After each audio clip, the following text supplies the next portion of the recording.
Okay, so welcome to our Religion Project podcast. We're here to discuss gender in the early church. So we've got Marlene, and Rebecca.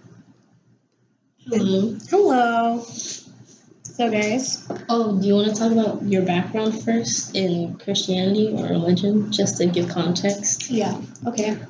Right, so I'm Rebecca. I was raised in the church, raised Baptist mostly. Haven't really been part of the church since about middle school, so.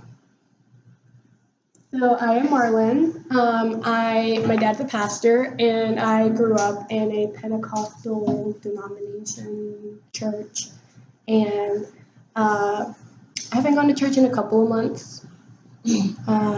But I still believe in Jesus. It's just haven't been going to church lately.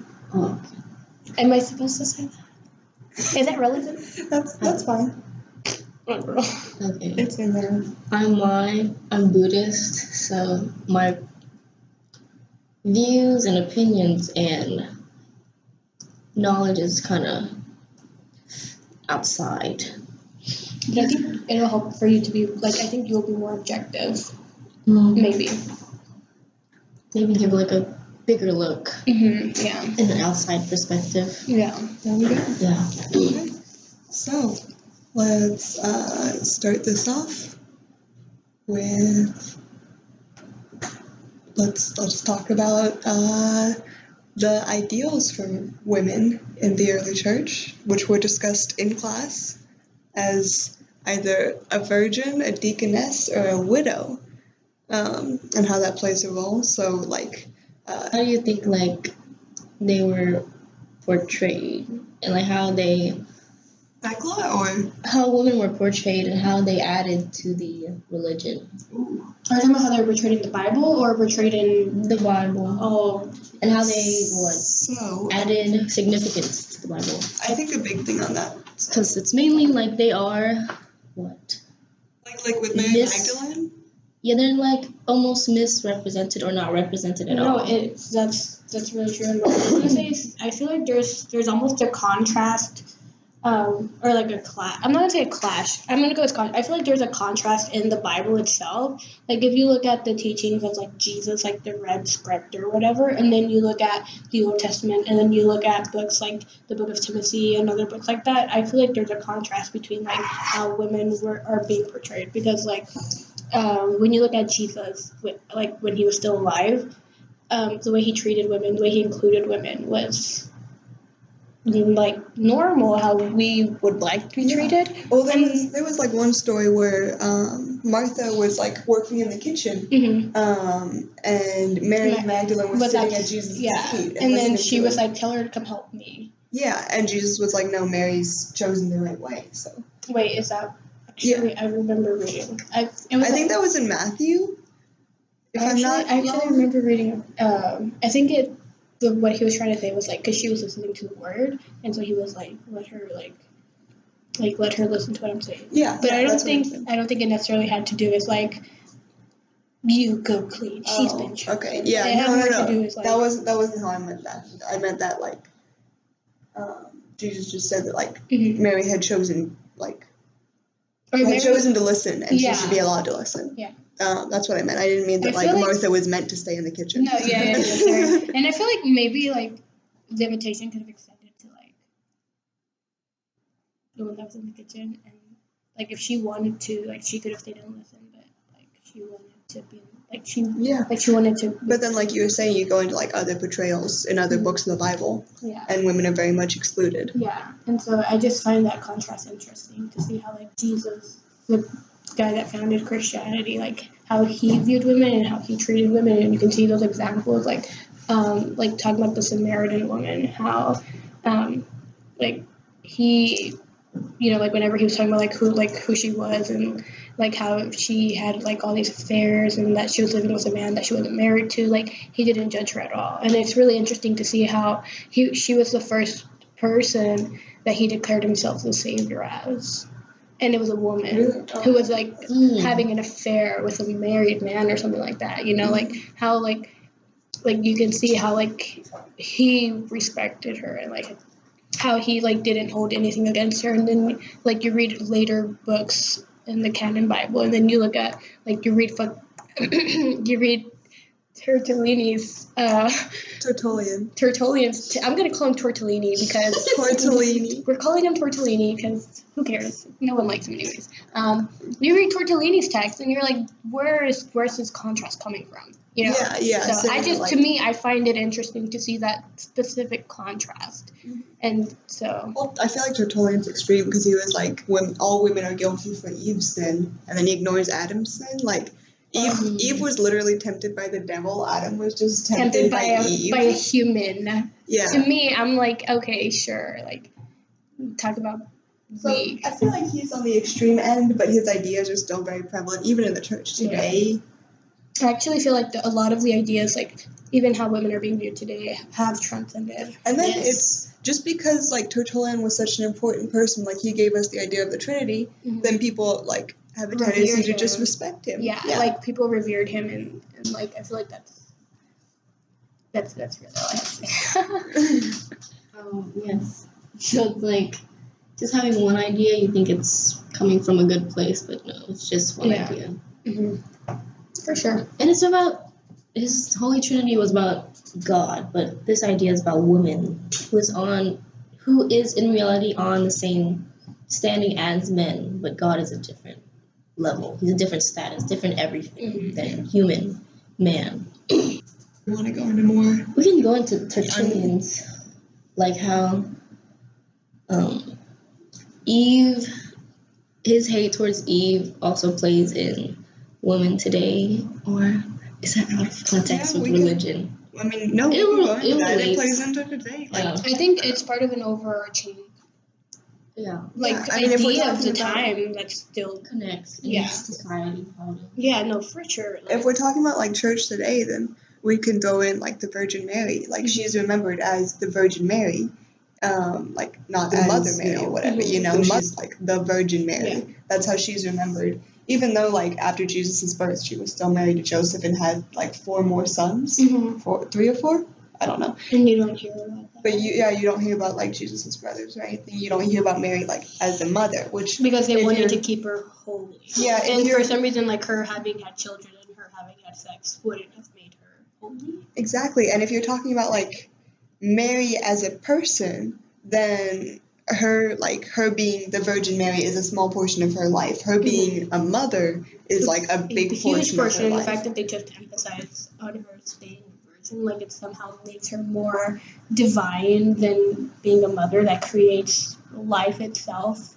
Because she's pure. Because she's pure and God. It's ridiculous. And then we can like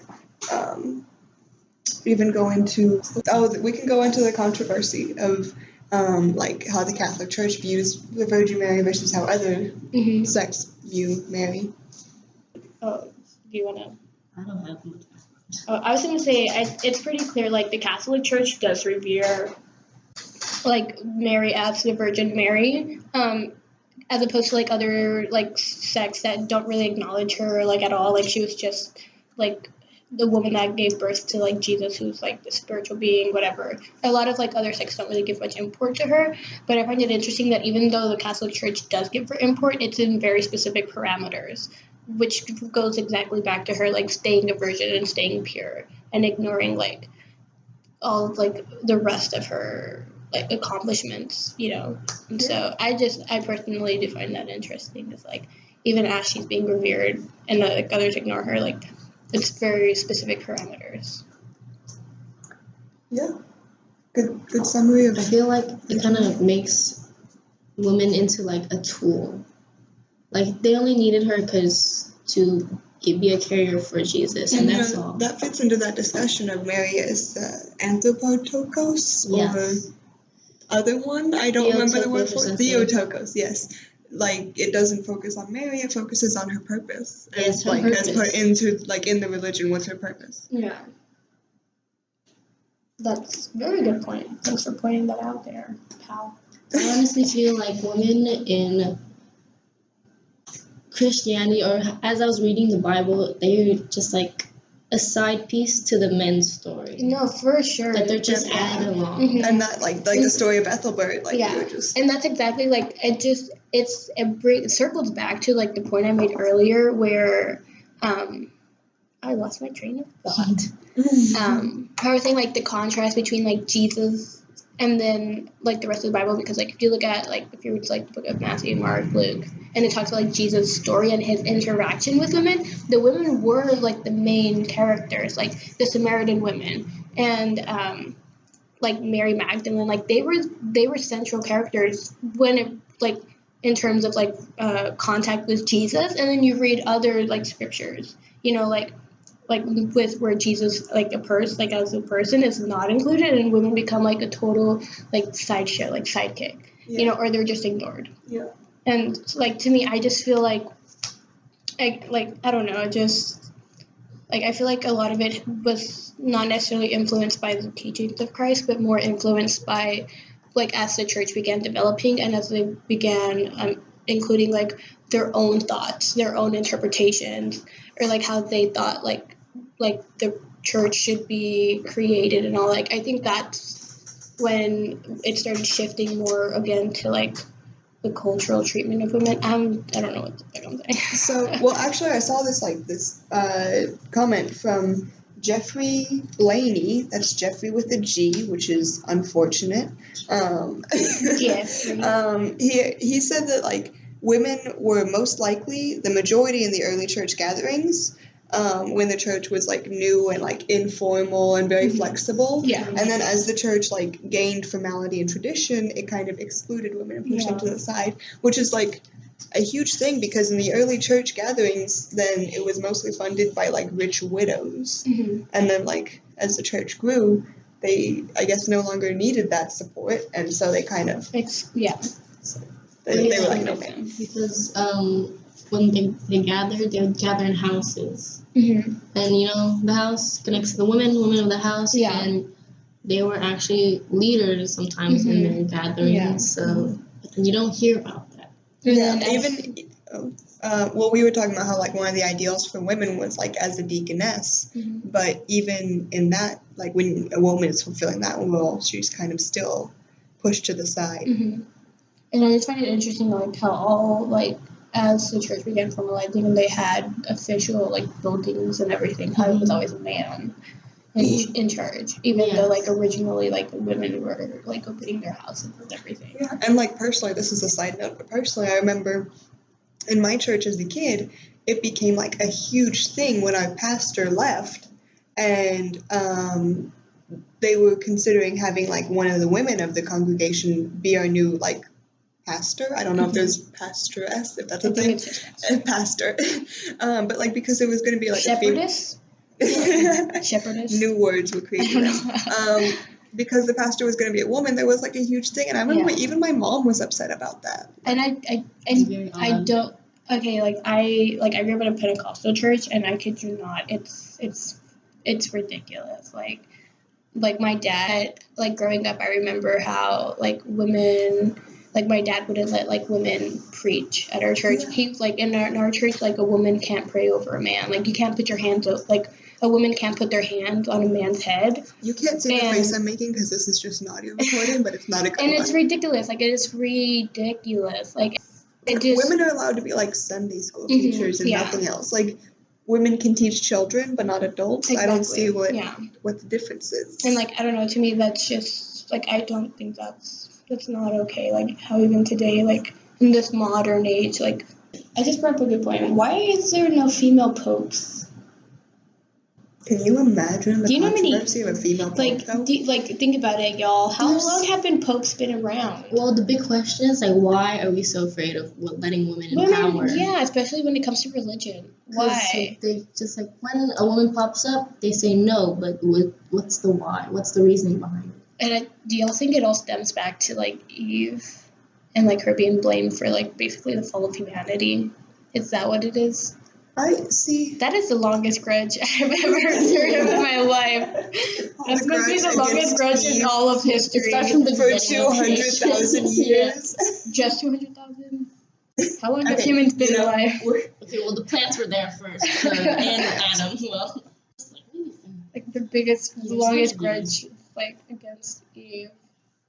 I don't know. Just like women being in power, like in religion. Why is that so hard to contemplate? Also, this is very off topic. Can we discuss the controversy of people saying that like God is not necessarily a man, that God might be like because God's not like a human. He God- can't have gender. God has no like God Well, has no I guess place. I mean, I'm like I find that interesting, but I feel like a lot of people would just bring up how like the Bible does say that man was made in the image of God, and Adam was created first. But do you think God doesn't have testicles? Oh, that's really what? There's no reason for God to have genitalia. Yeah. Because What God if like he doesn't have nipples and he doesn't have anything? He's like a Ken doll.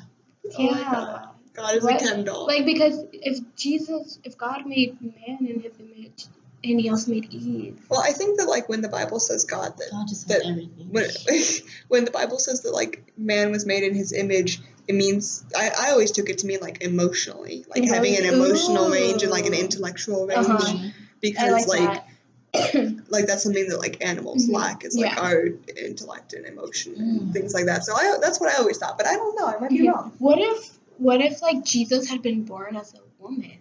Do you think okay, here, this is a pretty good question. If Jesus would have been born as a girl, as a female, do you think Christianity would still be here? Do you think do you think she would have Ooh, even that's a good had question because would the how would Jewish Christianity differ? would people of the Jewish tradition have followed a female Messiah? Would they have No. believed that a female Messiah like was But possible? would she like obtain the same power?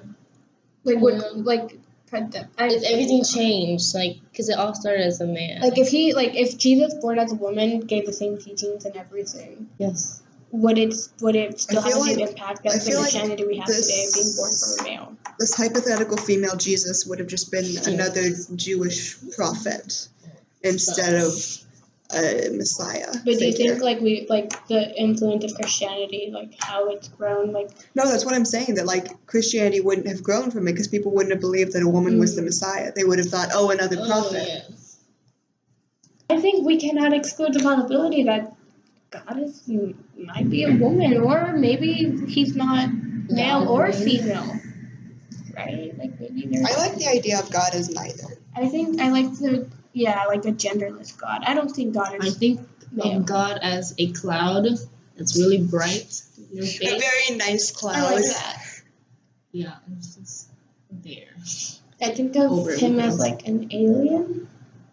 God is an He alien. is an alien because he's Different. not natural to Earth, so he technically is an alien. But he created Earth. How could he be natural to Earth? So like, I mean, to be alien means to be foreign. Yeah.